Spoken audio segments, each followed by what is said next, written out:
This is the first episode of the Ideas Factory in the new year 2023, but a lot of things have continued from 2022. If we look at the world and if we look at the global trends, the Russia Ukraine war continues. And despite all efforts, there is no sign of the war coming to an end. In fact, in just a few weeks, it will be a year of the war on 24th of February. And while it's been almost a year, there seems to be no sign of any kind of settlement despite all efforts. And the world, and especially Europe, seems to be divided over the Russia-Ukraine war as ever. We also hear that Xi Jinping is going to be visiting Russia soon, around the anniversary of the war. So a lot of things are continuing from 2022 into 2023. And let's look at how this year will turn out for India and for the world. A very warm welcome to you, Harsh.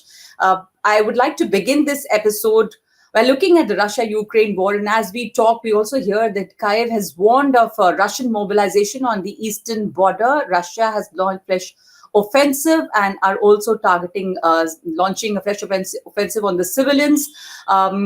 We've also seen that there has been a lot of debate and division over the supply of the Leopard 2 tank.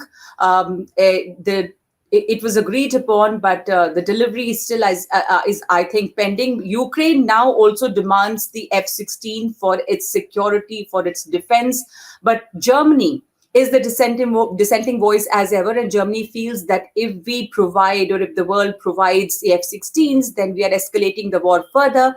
But Poland seems to be for it. It's one of the sympathizers. The US has kind of said no, but it's still a bit undecisive. So the world seems to be very, very divided. Europe seems to be very, very divided as far as the Russia-Ukraine war is concerned. So how do you see this playing out now? Hi, Nagma. Good to be back in 2023. I think, as you said, a lot of the trends continue from the previous year.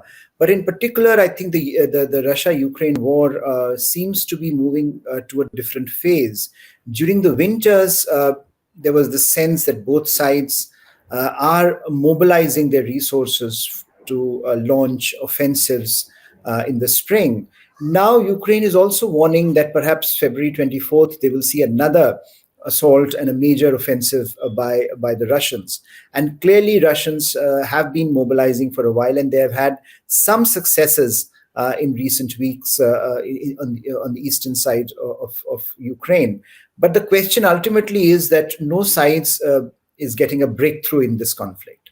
And so long as on the battlefield there is no breakthrough, it's very difficult to look at any kind of a conclusion or any kind of a settlement to this war, because neither of the two sides would want to come to the negotiating table without having a bargaining advantage. And I think that's why we are stuck. And that's why Ukrainians in particular have been a bit annoyed with the slowness that Germany had shown in providing the tanks.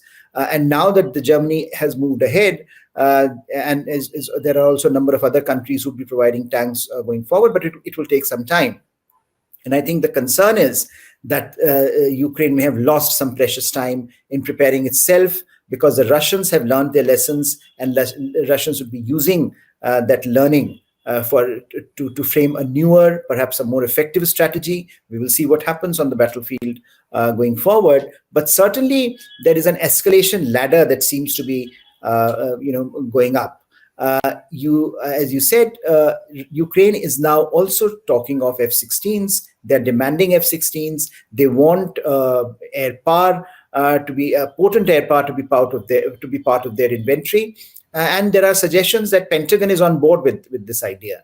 So we are looking at a possible escalation in this conflict, which again we'll have to wait and watch and see how Russians react. But the Germans have been cautious as ever. They were cautious when it came to tanks, and then they had to relent. Now they're again not moving forward. But I think one thing that is becoming very clear is that European Union today, and the decisions within the European Union, the push in this Ukraine crisis is being led more by the Eastern Europe than by the Western Europe. So the old, Franco-German center of European Union is no longer in charge, it seems, of the debates and of the policy responses to what is happening in Ukraine. In one way, you can understand that because the Eastern Europe is petrified of what Russians have done to Ukraine. They think that they will be the next frontier. They are at the frontier of this conflict,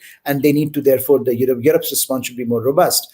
But I think the Franco-German relationship and I think their adherence to balancing some of the battlefield concerns with more strategic concerns is no longer driving the agenda. And as we saw in the case of tanks, Germany eventually had to relent. We will see on this question of F-16 what happens. But clearly, we are at a phase where both sides would want a breakthrough. And as February comes to an end, as spring starts, I think we are looking for a spring offensive. And that spring offensive perhaps may decide the course of this war, of this conflict.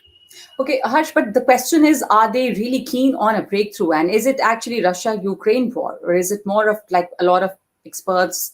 And there is an opinion that it's actually a Russia-America war. And now you see Xi Jinping going to Russia. So, of course, that solidarity there would probably be visiting around the anniversary of the war, which is the 24th of February. Here, as you said, the Franco-German axis or the power center is shifting. And Germany is the dissenting voice. Germany is more pragmatic and cautious, but there's a lot of pressure building up on Germany. So who's calling the shots here?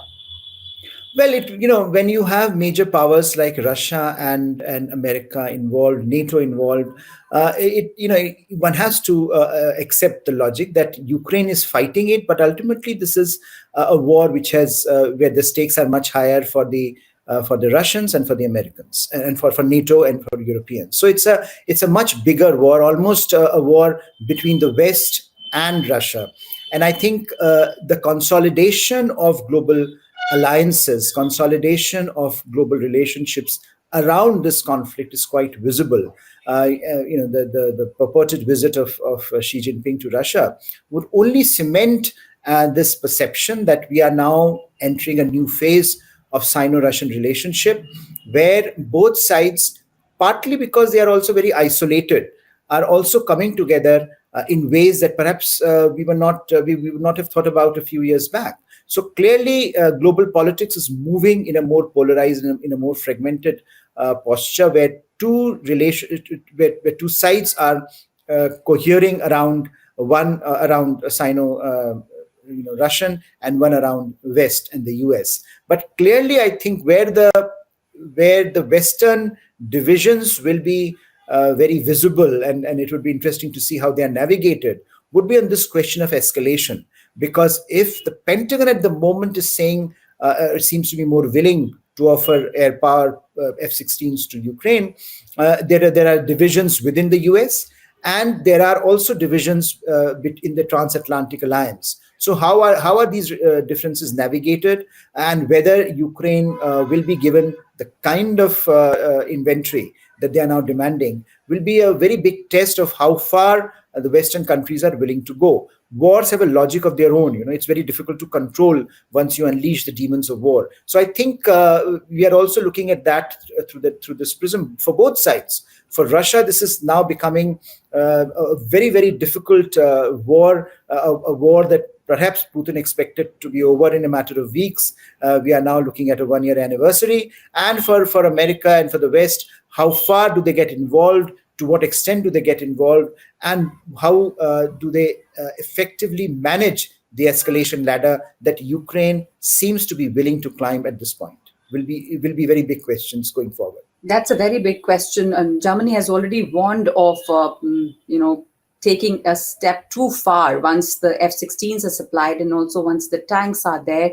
So is the world or is the West ready for that escalation? And the divide between Russia and the West is very, very clear. Also now, we've also read and heard that US is about to isolate Russia at the level of the UN. So all these developments are taking place. And did Russia actually anticipate that this war is going to carry on for this long? Do we see an end to the war? All those questions remain. In the meantime, the National Security Advisor, Indian National Security Advisor Doval, is in the US and has had a meeting with Antony Blinken. How important is this meeting, and what's on the agenda as far as the India-US strategic ties are concerned, Harsh? I think a very important meeting, and I think this is almost the next stage of Indo-US partnership, which has been gaining traction across a range of issues. But this, in particular, this sense of critical and emerging technologies, this initiative on critical and emerging technologies, for which was outlined by President Biden and Prime Minister Modi last year. This is the operationalization of that idea. Because the national security councils of both countries are spearheading this initiative. And this is actually, if you believe that the next stage of emerging balance of power is going to be defined by emerging technologies, then you can see how India-US relationship is now moving forward in that domain. And this is about, of course, this is partly about the two sides deciding to co-produce and co-develop defense technologies, but this is also about issues like space. This is also about semiconductors. This is about AI, quantum, where the two sides have decided that they need to work together. Their government establishments needs to work together, but also the private sector needs to work together. And I think, therefore, this becomes a very, very important vehicle for transforming almost the contours of Indo-US engagement in the 21st century. And in particular, when you look at America's sharp response to China on emerging technologies, you can see, therefore, how important this relationship becomes, where India can tap into the American reservoir and America can tap into the enormous talent that India brings to the table. And I think that is what is going to define this relationship, but also the wider balance of power in the Indo-Pacific. So a very important visit and a very important initiative. And we will have to closely watch how this unfolds, because this can pay handsome dividends to both sides. Absolutely. While we're looking at the strategic ties between India and America deepening and expanding, there's also this worry of this big economic crisis in the neighborhood, Pakistan. And will Pakistan be bailed out once again in this kind of economic mess that it is in? The IMF team is visiting Pakistan, but Pakistan has taken some strict measures before the visit. Like we've seen in the last 2-3 days that the prices of fuel has again gone up, 250 rupees a litre for diesel and petrol, and inflation is so high. While here back in India, IMF's report on India, we just had a budget yesterday, talks about India as a bright spot, but the neighborhood is in trouble and deep economic crisis. That is a cause of worry, because it also, and we've also seen a huge bomb blast in the mosque. So as the economic mess deepens, there is also a rise in terror activities around Pakistan. So right now is a huge crisis there. Huge crisis, and I think once again, we find that when you don't have effective governance apparatus, it becomes very difficult to navigate through these challenges. We saw that during the crisis of Sri Lanka, for example, and we are. Of course, Pakistan is of a different scale, and Pakistan, has had this coming for a very long time. But I think there's a fundamental problem both in Sri Lanka was at that particular point in time, and today in Pakistan, is that the political elites have completely become. Are showing to be completely incompetent in managing this turbulence. Now, of course, there is a lot of expectation that eventually they'll be bailed out, and there are suggestions that eventually something will come off the IMF, engagement. But I think even IMF has learned its lessons, and they will be very, very strict in terms of ensuring that the conditionalities that are imposed are strict enough so that the space available to Pakistan's politicians is restrictive enough, where they cannot impose their own whims and fancies on the solution. But clearly, I think this is a problem that has manifold ramifications, both in terms of the politics of Pakistan, in terms of the security situation that is emerging. Because if the political institutions are seen as incapable of managing an economic crisis, then the adversaries of the state also realize that this is also the time to strike, and so you have many elements or non-state actors in Pakistan who seem to be upping the ante against the Pakistani state and Pakistani military. So very, very turbulent times for Pakistan. And of course, across the region, as you were pointing out, we have seen many South Asian states embroiled in economic crises. And India will have to really be very, very careful, and India will have to be really be involved, at least in some of the countries, not in Pakistan, but in others, where it can manage and help to ensure that some of these crises are navigated effectively. Because ultimately, if you are embedded in a region which is going through multiple crises and economic crises of this kind, it becomes very difficult for you also to ensure that your rates of growth continue to be where you want them to be. So I think it will be a very difficult ride for the region, and one can only hope that India can navigate it in the regional crises as effectively as perhaps India has been able to manage its domestic economy over the last 2 years. So Pakistan situation clearly is leading to a regional crisis too. But do you see, of course, we've talked of IMF and the US, but it's all China coming to its rescue. I mean, there's also like a debt trap that Pakistan is in right now. But we've seen, as far as China is concerned, Xi Jinping's interaction recently with the PLA troops in Eastern Ladakh, and he's reviewed the combat readiness. And that clearly, I would like to have your view on what kind of signal is this for India? Because after the Eastern Ladakh border standoff, there has not been much significant move forward. But at the same time, this signaling of Xi Jinping interacting with the PLA troops, what would you see is China's role in Pakistan too? Well, I think Pakistan, China is certainly will try to help to the best of their ability. But as we have seen, when it comes to economic crisis in particular, Chinese are not that quick off the mark in providing help, even when they feel that there is strategic logic to it. We have seen, for example, in Sri Lanka, where they have been missing in action for a Of very course, long yeah. time. Yes. So in Pakistan also, I think it's not it's not clear to evident to me that they will be able to provide that kind of economic heft, and therefore Pakistan is investing so much in the IMF process, because ultimately the resource requirement is quite huge, and that is something that Chinese won't be willing to invest. And we have seen, for example, that a lot of their projects in Pakistan are also undergoing a resource crunch. So it's the CPEC, a number of projects along the CPEC are facing resource crunch, as well as China not being willing to bring those kind of resources to the table at this point, when China itself is also facing some negative economic headwinds.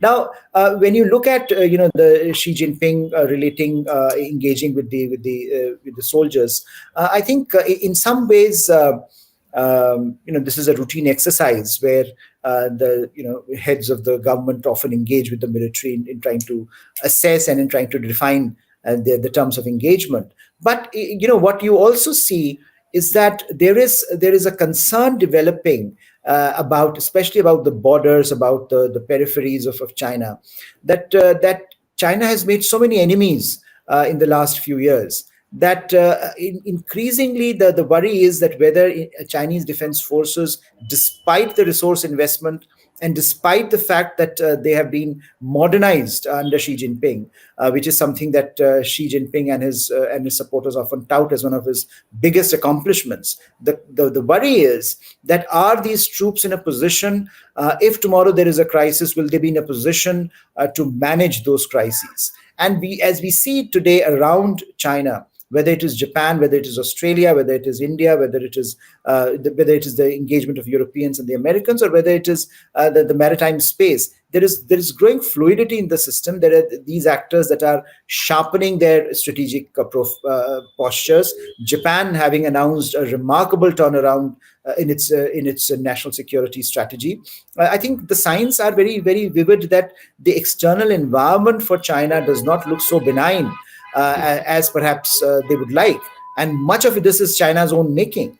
So I think at this point, Xi Jinping would like the troops to be ready if at all a conflict arises, because his concern would be that if there is a conflict and Chinese soldiers are not able to manage, then it will directly impinge on his reputation as someone who has so far, at least for the external world, tried to modernize and tried to upgrade the defense requirements of his country. So I think he was trying to assess that, trying to make that very clear to the troops. I don't know how much impact that will have on the ground realities, where Chinese troops are now extremely stretched, and Chinese troops are also, trying to figure out how can they be trained for combat, because they are not. They have, the last combat that they saw was in 1970s. So in that sense, they have not seen real time warfare. So how do you prepare them for that? There are lots of things that they are doing, but I think given the scale and scope of change around China, this can also be seen as a particularly vulnerable moment for China in that sense.